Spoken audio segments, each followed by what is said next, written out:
Well, you have kids. Yeah. So what's the consequence of that for your story? Wow, you're going hard right from the beginning. Well, first off, I should note that you were integral in me having kids because we were on tour back in 2018.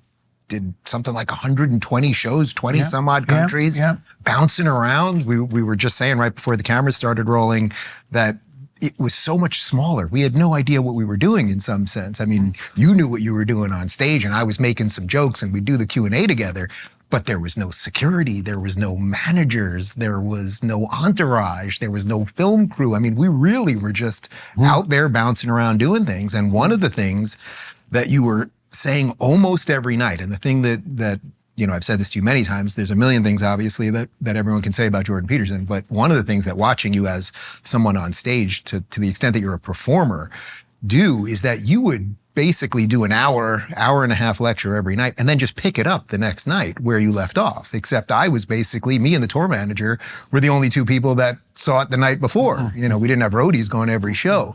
But one of the things that you consistently talked about is the need for people to truly, for almost everyone, you would say, to live a fully actualized life is to have a child, to learn what the experience of being a parent is, and then ultimately a grandparent and maybe a great-grandparent, that's just so integral to being a fully fledged human. And I'm hearing you do this night after night. And David, my husband, who you know, he's a little younger than me. He grew up in a time where he just thought he was going to get married. It wasn't a thing. I'm a child of the 80s. It was gay marriage and whatever else. And I struggled with all that, and we've done that on camera before, so I don't think we have to rehash that too much.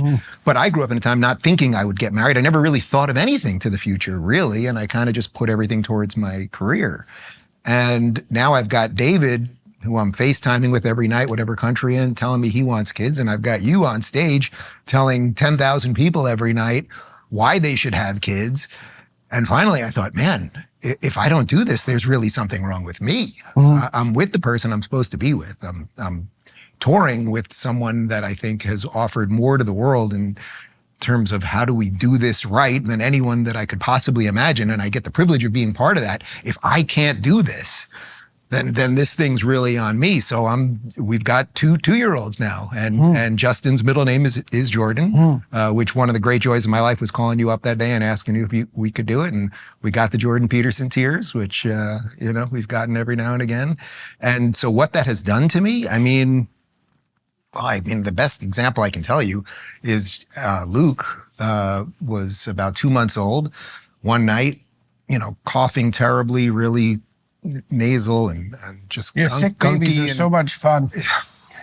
But so, you know, a couple hours of trying to get him better and doing everything we could and steam and calling the grandmothers and what do we do? And finally, and calling the doctor. And finally we were like, we have to take him to the hospital.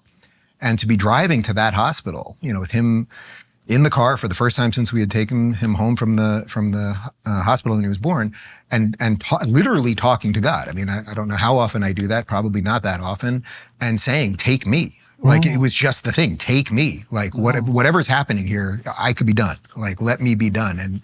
And obviously he's okay. But that's the thing.